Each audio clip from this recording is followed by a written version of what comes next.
സുഭാഷിതം digital ചാനലിലേക്ക് എല്ലാവർക്കും സ്വാഗതം. ഈ ചാനൽ കാണുകയും സബ്സ്ക്രൈബ് ചെയ്യുകയും ചെയ്യുക. ഞങ്ങൾക്ക് ആവശ്യമായ സംഭാവനകൾ അയച്ചു തരിക, മെമ്പർഷിപ്പ് എടുക്കുക. അങ്ങനെ ഇത് സ്ഥിരമായി എല്ലാ ചാനലിലും പറയുന്നതാണ്, എല്ലാ വീഡിയോയിലും പറയുന്നതാണ്. അത് ഞങ്ങളെ സഹായിക്കണം എന്ന് മാത്രമാണ് പൊതുവിൽ ഞങ്ങൾ ആഗ്രഹിക്കുന്നത്. നിങ്ങളുടെ എല്ലാ പിന്തുണയും അഭ്യർത്ഥിച്ചുകൊണ്ട് ശബരിമലയിലേക്ക് വീണ്ടും ഹൈക്കോടതി കടുപ്പിച്ചിരിക്കുകയാണ്. ശബരിമല അയ്യപ്പനെ തൊട്ടപ്പോഴൊക്കെ അല്ലെങ്കിൽ അയ്യപ്പൻ്റെ പേരിൽ എന്തെങ്കിലുമൊക്കെ നടത്തി വിവാദങ്ങൾ ഉണ്ടാക്കാൻ ശ്രമിക്കുമ്പോഴൊക്കെ പണി കിട്ടുന്നത് 8ൻ്റെ പണിയാണ് കിട്ടിക്കൊണ്ടിരിക്കുന്നത്. ഇപ്പോഴിതാ ഒരു 8ൻ്റെ അല്ല 16ൻ്റെ പണി കിട്ടിയിരിക്കുകയാണ്.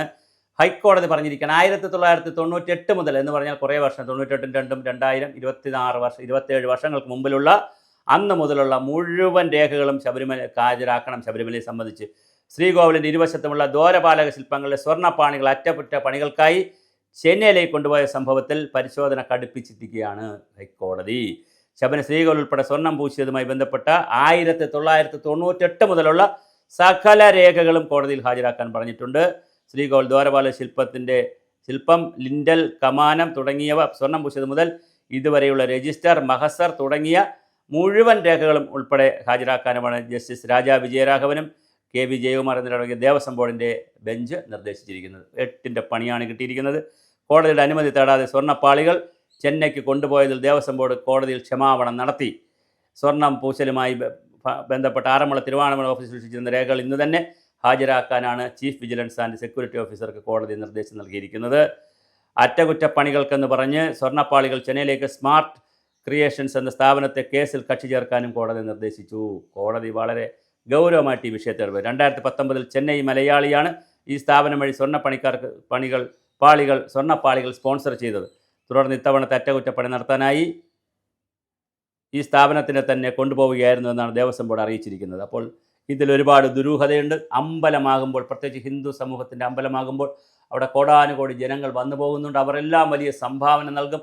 അത് സ്വർണത്തിൻ്റെ രൂപത്തിൽ, വെള്ളിയുടെ രൂപത്തിൽ, കാശിൻ്റെ രൂപത്തിൽ, നാണയങ്ങളുടെ രൂപത്തിൽ ഒരുപാട് സംഭാവന നൽകും ദൈവത്തിന്. ശരിക്കും പറഞ്ഞാൽ ദൈവത്തിനും ദേവീദേവന്മാർക്കും അയ്യപ്പനൊന്നും ഒരു പണത്തിൻ്റെ ആവശ്യമില്ല. കാരണം അത് വേറൊരു സങ്കല്പമാണ്. ദേവതാ സങ്കല്പത്തിൽ അങ്ങനെ പണത്തിൻ്റെ ആവശ്യമൊന്നുമില്ല. കുറച്ച് ഡെവലപ്മെൻറ്റിന് വേണ്ട പണം വേണമെന്നുള്ളതല്ലാതെ കോടാനുകോടി രൂപ ഇങ്ങനെ നിധി പോലെ ശേഖരിക്കേണ്ട കാര്യമൊന്നുമില്ല. പക്ഷേ എങ്കിലും ജനങ്ങൾ കൊടുക്കുന്നതാണ്. അതങ്ങനെ എടുത്ത് വേറെ ആവശ്യത്തിന് ഉപയോഗിക്കാൻ കഴിയില്ല. അപ്പോഴാണ് ഈ സ്വർണ്ണപ്പാളികളുടെ ഒരു കഥ വന്നത്. അതിൽ എന്തെല്ലാം കുത്തിത്തിരിപ്പുകളാണ്. മനുഷ്യൻ എവിടെയെല്ലാം ഇടപെടുമോ അവിടെയെല്ലാം വെട്ടിപ്പും തട്ടിപ്പും അഴിമതിയും കുത്തിത്തിരിപ്പും പണം കൈയിട്ട് വാരലും ഒരു വലിയ പ്രതിസന്ധിയാണ്. എത്ര പേരാണ് ദേവസ്വം ബോർഡിൻ്റെ പ്രസിഡന്റുമാർ കോടതികൾ കയറി ഇറങ്ങുന്നത്. ഇപ്പോഴും ഓരോ ദേവസ്വം കോളേജുകൾ നിയമനം നടത്തിയതുമായി ബന്ധപ്പെടുത്തി അതിന് വാങ്ങിച്ചിട്ടുള്ള കാശ്, അതുപോലെ തന്നെ അത് ഔദ്യോഗികമായി വാങ്ങുന്നുണ്ട്, അനൗദ്യോഗികമായി വാങ്ങുന്നുണ്ട്, പല രൂപത്തിൽ കാശ് വാങ്ങുന്നുണ്ട്.